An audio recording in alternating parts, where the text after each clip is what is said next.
This episode is proudly supported by Pepe Sayer Australian Cultured Butter, batch churned from single origin cream. We've got a culturing process, a fermenting process, an aging process. So the butter will taste very different than, I guess, the average supermarket butter. I like to say we make butter makers butter. Like, this is the sort of butter makers would like to eat, simply because of the slow process in which we ferment and age and get the flavour into it. You know, the natural fermentation that gets all the flavours into the cream, and then once you churn it, you end up with this really rich, flavoursome butter that evolves and changes because it's a live culture that's in the butter as well. For more information, go to pepesayer.com.au. We're only just getting started here in Australia. Craft beer has got a long way to go. We can get so much better. We can get so much more innovative, and we can get so much more popular. So, like 3.5 years in, it's going great guns. But yeah, I feel like we're only just starting. This is the Deep in the Weeds podcast. I'm Anthony Huckstep.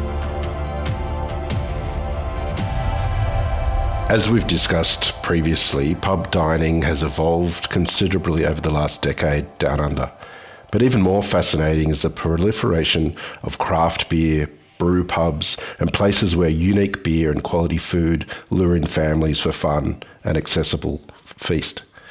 What does it take to create the perfect atmosphere to capture that? Calvin McDonald is the head of Australian operations for Brewdog. Calvin, how are you? I'm great, thank you. Thanks for having me. How are you, Huck? I'm good, mate. It's good to get you on the show. Brewdog's made quite an impact in just a few years in Australia, in some of the state capitals, cities. What's it been like the last couple of years for you? Yeah, it's been quite a journey. So I moved here in October 2019 with a view to getting our tap room up in Brisbane, off the ground. So my background is all in what in Brewdog we'd call the retail side of the business, which is, for all intents and purposes, the hospitality side. So I've never been a brewer or anything like that. It's always been the hospitality side. And when we opened up our tap room over in Australia, I was lucky enough to get the nod to come here and, as I say, get it off the ground. And over the last 3.5 years, really, my job spec is only to grow the hospitality side of Brewdog in Asia and specifically Australia. So to that end, we've gone from opening our first tap room in November 2019 up in Brisbane, as I said, to now having 4 venues. So two in Brisbane, 1 in Sydney, and 1 in Melbourne. The 2 of which opened at the tail end of last year. So yeah, it's been a busy 3.5 years, held back a little bit by the little matter of COVID. Which meant that all of those expansion plans really fell into the tail end of 2022. So opening 3 bars in 5 weeks was, it was a lot of fun. But it's the kind of thing that, having worked for Brewdog in the UK and being part of our rapid expansion over there, it really set me up probably uniquely to execute that. So yeah, it was fun. There were definitely days I wished that for the tranquility of COVID again. But all the sites are going good guns, and it's great that Brewdog now has a presence right down the eastern seaboard. Tell us a little bit about Brewdog, because it's it's craft beer, but the food offering is just as important as well with your venues. Tell us about sort of what you're doing here in Australia. Yeah, that's it. Well, I mean, to kind of paint a fuller picture, Brewdog has had bars for the better part of 12 years now. And 12 years ago, craft beer was very much still in its infancy, especially in Scotland, where, 12 years ago, trying to sell an extremely hoppy West Coast IPA was now an impossible. And that's the reason that we started our own bars in the first place. If no one else wants to buy your beer to then sell it for you, then cut out the middleman, and no one's going to be a better exponent of your own product than you yourself. So we opened our first bar back in Aberdeen in the northeast of Scotland, where the company's from. And at that time, it really was all about the beer. Like, we didn't even sell wine, we didn't even sell cider, and our only food offering was cheese boards, which really were there as a little bit of a vanity project, because we really believed, and still do, that beer and cheese pairing is every bit as credible as wine and cheese pairing. So back in those early days, we had a nicely curated cheese board selection, all Scottish cheeses, and we sold them at something ludicrous like 10% gross margin, just because we were so dedicated to proving that we were as good as the wine snobs.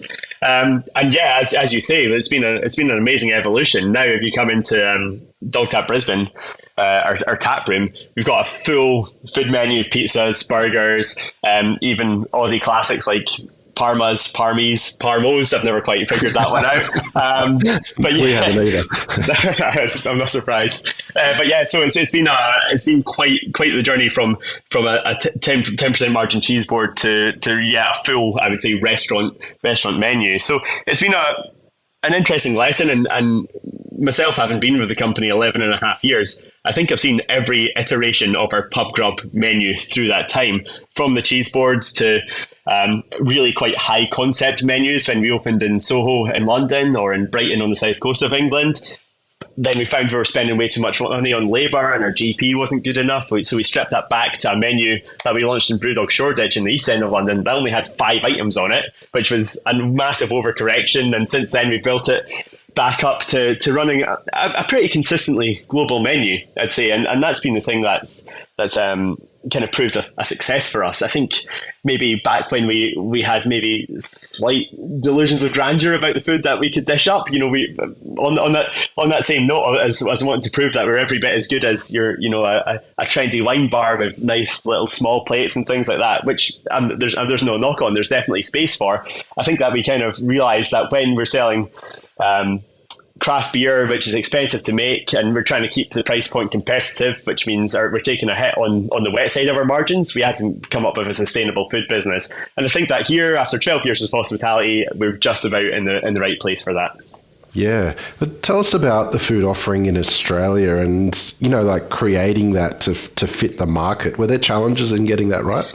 Yeah, I mean, so definitely. So we as an Australian entity are relatively autonomous. So I look after the bars here. We've got a head chef, an exec chef, Joey Goldman, who is in charge of our food offering across all the venues here. But then we also have that global component as well. So I report into the global director of bars, and Joey reports into the global director of food. That means that we get that world view on making sure that every Brewdog bar in the world has our famous buffalo wings, our Patriot burger, which is our kind of classic bacon cheeseburger. There's certain food menus items that are just non-negotiables, because at the end of the day, all 110 Brewdog bars in the world are predominantly and fundamentally Brewdog bars. There has to be that point of continuity worldwide. At the same time, we need to make sure that the menu is also appealing globally, and we don't want to be foolhardy about it. We've had the Parmy, for example, on and off the menu here in Dog Tap a couple of times. We launched it wasn't good enough. We were a couple of Scots coming over here trying to serve up Aussie food to the Aussies, and we learned the hard way that we're going to be judged harshly on that one. So that got pulled from the menu. Then we realised that we had to have it, so we went through about 27 iterations in the product development room to try and make sure that the Parmy was even better than you'd expect going into a classic Queensland hotel. So it's firmly back on the menu now. But yeah, it's those little. There's much cultural adaptations as anything that were important to us, to make sure that we're relevant in the market, to make sure that we understand the market, but also to make sure that we're still identifiably a Brewdog bar. And it's been cool. A couple of the items that we've done here, for example, our fried wings have a Korean style sauce, which we launched in Australia. We were the only market globally to have it, and now that's launched out as a special globally. So there's been some learnings from the things that worked well in Australia, but equally there's been some learnings that didn't work so well. I mean, looking back when we first opened here, we did a couple of launch days, and we sold our burgers originally without fries on the side. And one of the feedback forms came back, and they said, "Loved everything. Food was great. To serve a burger without hot chippies included is un-Australian." I was like, "Oh, I don't want to be un-Australian," so the chips got included straight away. So yeah, there were a few learnings. Why was the decision made to bring Brewdog to Australia? So when it comes to beer, and particularly hoppy beer, the fresher the better. So we've had a presence in Australia since the very early days of Brewdog, back in like 2010. Brewdog was actually a great export market for us. The Australians got well on board with what we were doing, and there's actually a bar in the West End of Brisbane called Archive, which I was familiar with long before I even thought about moving to Australia, because there were so many Aussies in London. They'd come over and say, "Oh yeah, we actually discovered Brewdog in Brisbane," which for me back in the day was mind blowing. So we've always had a presence here. But when our main items, our main beers are hoppy IPAs, by the time that you brew them, package them up, put them on a boat from Aberdeen in the northeast of Scotland all the way down to Brisbane, down here in Australia, it's about 3 months on the water. Really, I'd like to be drinking hoppy IPAs within 3 months, let alone getting it through the port and then to distribution centres and then on the shelves and then into people's fridges. The predominant reason that we opened here is just to cut all of that out. We can brew a beer on a Monday, 2-week fermentation, then it can be on shelves about 3 weeks from the start of the brew. So the difference in quality of the product that we're now able to offer here compared to 2 3 years ago before we started up is just so much better. And it's great that we had the presence here before we started the brewery, but trying the product that we were previously offering compared to the product now, it's night and day, and almost embarrassing that we were known for a product that's on the shelves way past its best quality date. I want to explore what you're doing here in Australia and how you capture that atmosphere and get so many sort of families into the venue. But take us back to Edinburgh, where you grew up. What sort of role did food play for you growing up? Yeah, so I grew up in a small fishing town called Port Seton. So it's about 10 miles east of Edinburgh.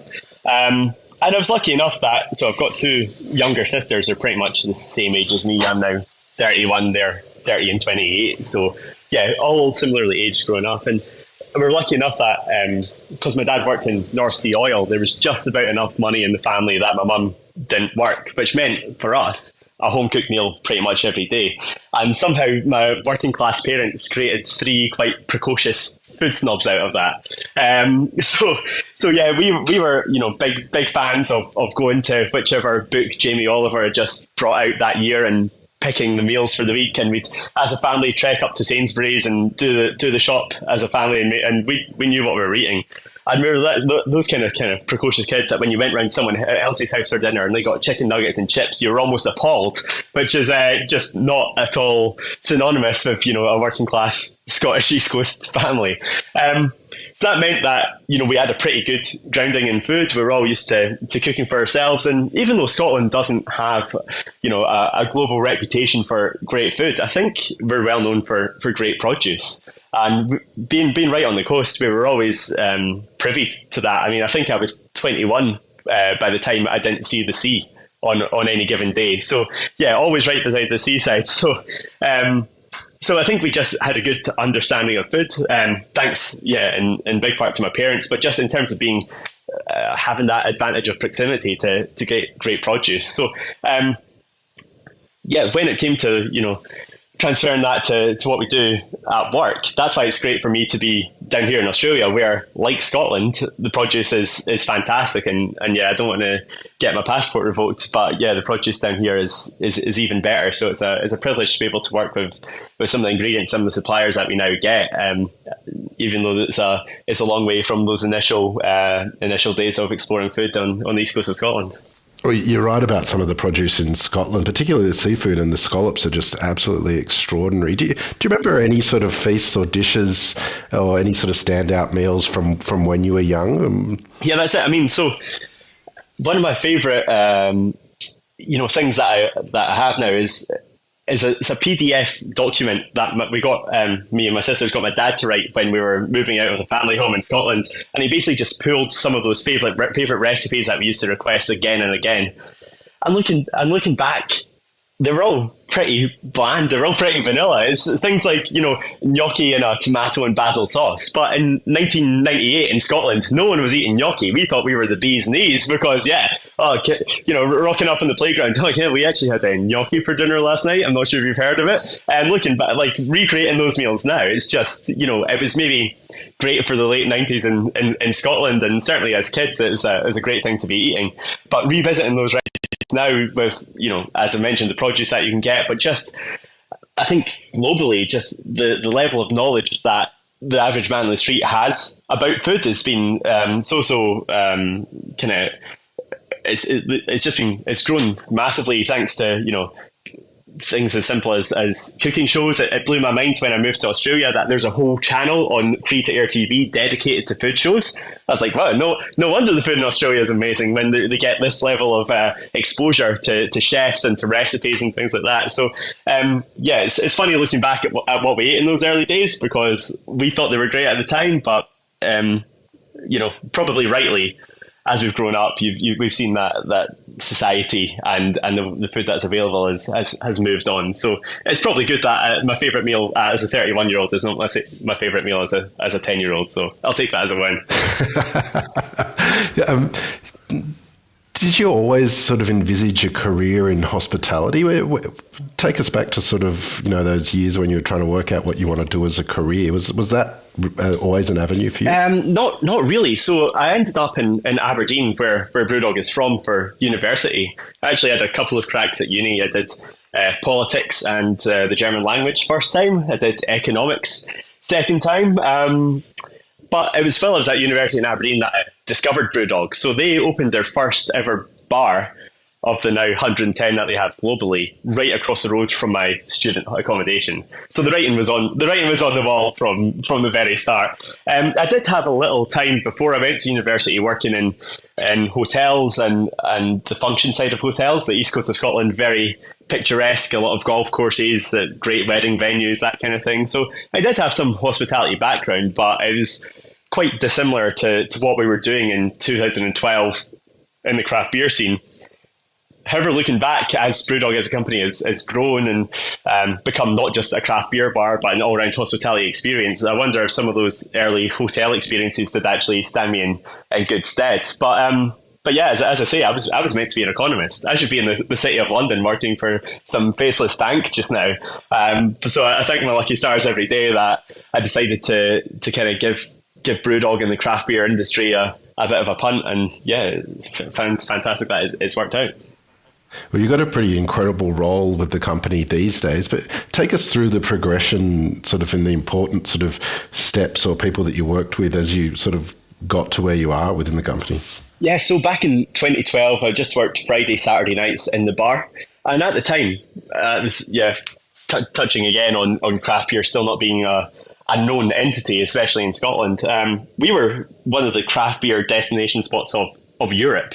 You get Scandinavian guys coming to the bar at 11 a.m. We didn't open till midday, waiting for us to open, excited to try the latest Brewdog beers. It was a really amazing moment. It was an amazing point in time for craft beer and for Brewdog. And being based in Aberdeen, 20 miles from the brewery, it meant that, I knew James Watt and Martin Dickey, the founders of Brewdog, to speak to on a friendly basis. We knew the brewers. They came in daily.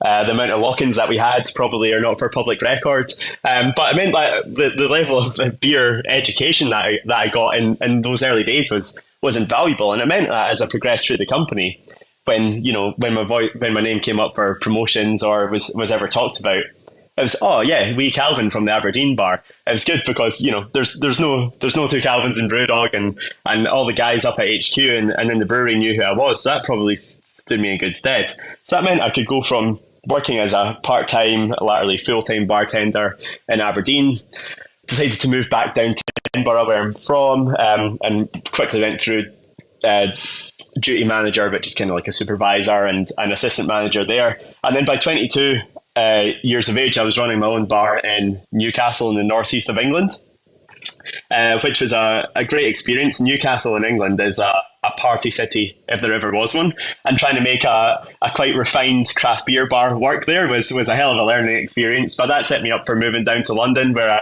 I moved down there to open our what at the time was our flagship bar in Soho, so slap bang in the middle of London, just off Oxford Street.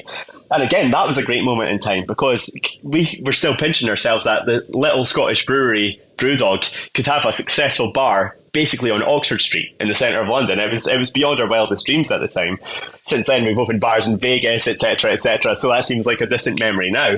But yeah, again, that stood me in good stead to step up and run the whole of London. So we had 26 bars in London in the southeast between myself and my good colleague Graham, who's now does my job in the USA. So we both ended up progressing from the London days to go international. We ran a fair chunk of the London craft beer scene between us. So yeah, it was an amazing time, and that rapid expansion. When I joined Brewdog in 2012, we had 4 bars.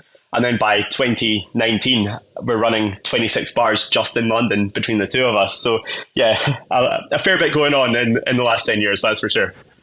Well, take us to life in London. You know, the Brits traditionally have copped a bit of flack for their the global gift to gastronomy, but the food in London is pretty incredible. Do you have any stories of what it was like for you living there? Yeah, I mean, you're absolutely right. London is just amazing, and because it is such a multicultural city, you can find the best of anything there. It's still blows my mind that you can get 3 or 4 different better ramen restaurants just in one pocket of London than you can in the whole of Brisbane. And it's no disrespect to any of the ramen restaurants in Brisbane. It's just that London is so rich in terms of who has moved there and what they've managed to build there. So I live generally on the north side of London, actually just around the corner from the great Aussie-inspired restaurant Wander. I know you've had Alexis on the podcast before. So that was my old stomping ground when I lived in London. And really, London, everyone's in a share house, no matter what your job is, really, and no one wants to do the dishes in a share house. So it means that you're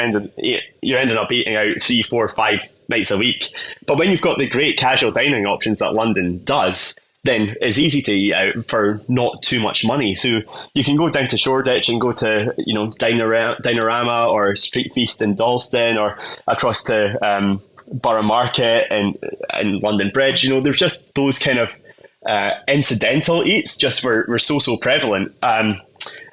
In morning, or if you fancied a burger, you'd knock down to Spitalfields and get a super rare burger from Bleecker Burgers, who are based down there in Shoreditch. It was just really eye-opening, especially coming from Edinburgh, Aberdeen and Newcastle, where there were good restaurants, but you had to book them, you had to go, you had to sit down to experience amazing food.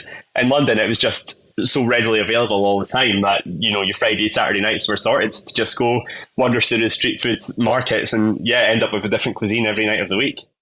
Tell us about the move to Australia. Had you been here before, and what sort of lured you to take on the role and come out here? So both of my younger sisters live in WA. They're just north of Perth. The middle one met an Aussie boy when she was 16, and the rest is history. And the younger one saw what a great life she was having in WA and followed not too long after. But as you'll have been able to tell, I was having a great time living in London, working for a successful company, eating amazing food every night. And I'd been across to visit them in Western Australia, of course, but it didn't really sell it for me. WA obviously famously a little bit isolated, and not that there wasn't good produce there or good food there, but just generally, why would you leave one of the most vibrant cities on the entire planet to head over to Australia? So it was never really on the agenda. However, I did visit Brisbane once before I moved out here. One of my good friends, Matt, actually worked for me for Brewdog in London, and moved back to Brisbane to set up a brewery called Range Brewery, who I heartily recommend. Certainly one of the best breweries in Australia. So I came over here to visit him and saw that Brisbane was a pretty cool spot. But I was here in January 2019. It was 35 degrees every day. And look, 3.5 years in, I'm still not acclimatized to the 35 degree days. So it didn't immediately strike me as a place a pacey Scottish guy should move to. But as I always say, it's easy to say no to the question that hasn't been asked. And later in 2019, when I happened to mention, just in passing, at a meeting we had at our brewery in Berlin, of all places, that I did know a little bit about Brisbane. I'd spent a couple of weeks here. Our global director gave me a ring a few days later and said, "Cal, were you serious that you know Brisbane a bit?" I was like, yeah, I'm serious. He's like, "Well, you never applied for the job." I was like, "Yeah, well, it wasn't really on my agenda." He said, "Well, if you could put it on your agenda, we'd love to have you out there." which was pretty flattering to be offered the job without applying for it. I'd also entrusted with the responsibility of overseeing the success of the brand and the hospitality venture over here. But it took me a solid 2 weeks to finally say yes, I want to do it. Because as I say, yeah, London was such a great time and a big gamble. I mean, why trade in a successful career in an established part of the world where you know the business is going well for a completely unknown quantity over here in Brisbane and Australia as a whole? And then fast forward 4 months, the whole UK is shut down because of COVID, and up here in Queensland we're having a great time. I don't want to ever go into motivational speaking in my life, but definitely it's one of the reasons you just say yes to opportunities, because you don't know what's around the corner. And can you just imagine if I was on furlough in London, had to open my Instagram every day to see whichever lucky person did take the job here? I'd have been absolutely kicking myself. So yeah, thank goodness I did say yes to that move over to Australia. Well, tell us about you spent a couple of weeks in Brisbane previous to moving to Brisbane, but, has it been different to sort of what you knew in that sort of short period of time to sort of this last 4 years? Yeah, absolutely. I mean, if you take Brisbane in October 2019 to Brisbane when we're recording April 2023, they're vastly different cities in such a short amount of time. And I love living in Brisbane because I feel it has a kind of chip on its shoulder that Scotland does a little bit, in the way that we've got noisy neighbours to the south of us who don't quite realise how good we are, and nothing makes me more pleased is when my friends from Sydney or Melbourne come up to Brisbane for a visit. I'm like, oh, Cal, Brisbane's actually really good. I'm like, yeah, I know it is. Thanks for finally coming to see it. And I just feel for the last 3.5 years, and this is particularly in the food scene, the amount of restaurants that have opened up here that are just providing world-class experiences and world-class food is absolutely tremendous. Like you can eat out a different place every night of the week here, and by the time the next week comes around, one of the local What's On guides has already published its list of the 5 new restaurants opening this week. So you're now like, I've barely been to the same restaurant twice here because there's just so much happening. I think it's because obviously COVID was relatively well handled up here. We've had, similar to you down in Canberra, quite a lot of migration from Sydney and Melbourne, which means, ideas coming up, money coming up, demand coming up, rubbish for my rent going up as well, but great for the amount of stuff that Brisbane has to offer. So if someone was to categorise Brisbane as it historically has been, as that kind of overgrown country town, as an outsider coming in and moving here in the last few years, that's an unrecognisable description to me. It's very much a modern major player, and that's only going to get better as we tend towards the Olympics and all the opportunities that gives. So yeah, it's a great time to be in Brisbane because we're in the spotlight and we're well set up to take advantage of that. Yeah, the continual evolution in Brisbane is extraordinary to watch, and there's amazing things to happen as well yet. Well, tell us about Brewdog in Australia. Some of your venues are incredibly large. Like, how do you sort of create that atmosphere that you do there that sort of is welcoming to so many? That's it. I mean, I think one of the pitfalls that a lot of hospitality operators fall into is trying to be everything to everyone, just doing everything kind of 6 out of 10 well. And that's what originally we didn't want to do. We wanted to do beer 10 out of 10 well and everything else 0 out of 10 well. And we actually found out that doesn't work either. So I think we've, as a hospitality entity, where we've ended up and the time that we've ended up in Australia has actually been perfect for us because we're very confident in our offering and confident that works worldwide. And the reason that works is because we probably do everything 8.5 out of 10 well, which is probably enough. So over here, like, Brewdog first and foremost is a brewery. We live and die by what's in the glass. If the beer is rubbish, then people will stop coming to us. And we're very lucky that our head brewer, Tim Regenovich, is producing some absolutely great beers here. The owner of Brewdog, James, over in December, it's the first time he's tried the beer since pre-COVID, so about 2.5 years, and he was blown away. I don't want to tell tales out of school here, but they were definitely rating next to the beers brewed in Scotland, and that's on a brew house that costs significantly more than we were able to install in Australia. So first and foremost, we're confident that we've nailed the beer offering. And then, as you say, it's that all-round experience. So if you come to Dogtat Brisbane on a Saturday, we're lucky enough to be nestled down on the Brisbane River, just beneath the Gateway Bridge. I feel sorry for our servers because they're navigating kids and dogs. Trying to get beers and burgers to tables in one piece is no easy task. But I think that's what we do particularly well is that environment where you can bring kids down and get a good kids menu and get colouring in while still offering gold medal winning IPA to the older people in the group, obviously. I think that have not really trying to overcomplicate things too much as well. Our top seller here is our Patriot Burger, is the top seller in every Brewdog bar in the world, and just trying to nail those things that we do well and execute them. Like, I think that especially now with so many craft breweries in Australia, it's quite a tough time for the craft beer industry as a whole, and that's why we're so grateful for our hospitality division running as well as it does, because it does. There's no mistake about it. Help to steady the ship of an uncertain brewing market at some times. But then again, that goes full circle, and that the hospitality business is only allowed to thrive because the beer is good and everything else can get built up from there. So yeah, I think that just making sure that we are accessible, that we've got lagers on, it's not going to be all 12% imperial stouts, that we've got burgers on, it's not going to be all high concept, high cuisine, that's at an approachable price point. We know we're a premium product. We know you can go to the local hotel in town and get a schooner of mass-made lager and a parmy for $20. We know we're not competing with that market, but what we want to do is make sure that the consumer feels value at a premium point. So I think, yeah, it's a very, very tight rope that we manage to walk along.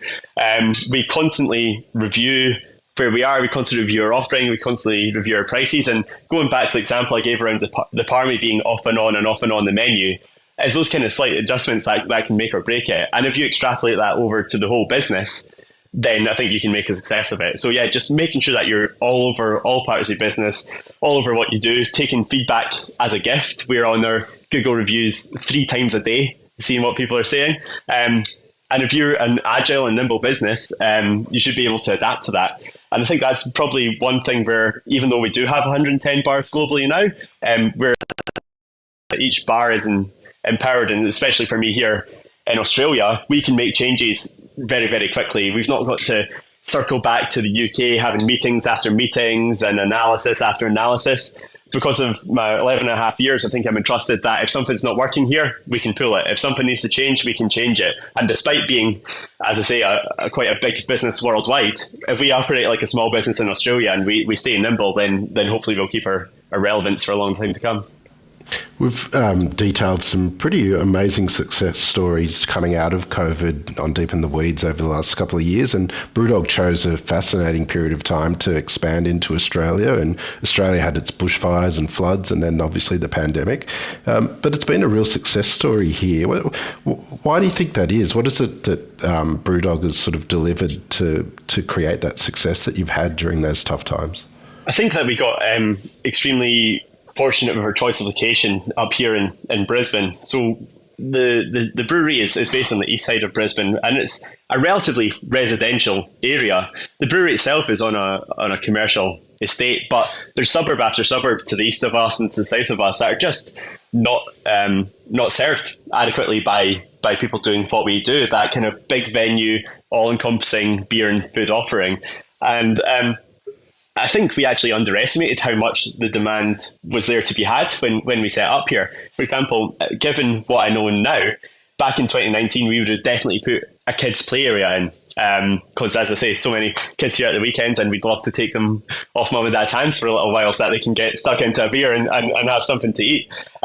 So I think that just, providing that previously underserved market was really beneficial to us, but also just the Aussie culture.